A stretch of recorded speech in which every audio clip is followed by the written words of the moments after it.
আজ একটা অন্যরকম অভিজ্ঞতার কথা এই ভিডিওতে শেয়ার করছি। এটা ছিল আমার জীবনে এই 2026-এ দাঁড়িয়ে চড়া দ্বিতীয় রোপওয়ে।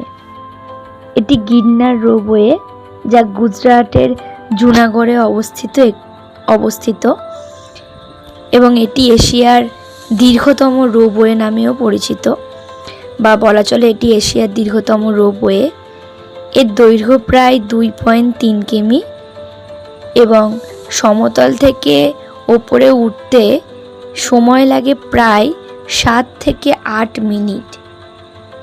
তো আমরা যখন এই সমতল থেকে ওই যে দূরে দেখা যাচ্ছে গিরনার পর্বত, ওপরে উঠছি, তো মানে কি বলবো, সারা শরীরের মধ্যে একটা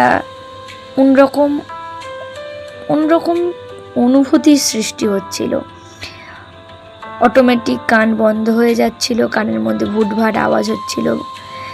তারপরে মানে পাশ থেকে যখন একটা করে রোপওয়ে নিচের দিকে নেমে যাচ্ছে, দূরে ওই দেখা যাচ্ছে শহরটা। ওই সমতল থেকে উঠে আমরা এত দূর যাচ্ছি, যখন ধীরে ধীরে পাহাড়ের কাছে আরও চলে আসছিল রোপওয়েটা, মনে হচ্ছিল কতক্ষণে গিয়ে পৌঁছাবো। তো সব মিলিয়ে একটা দারুণ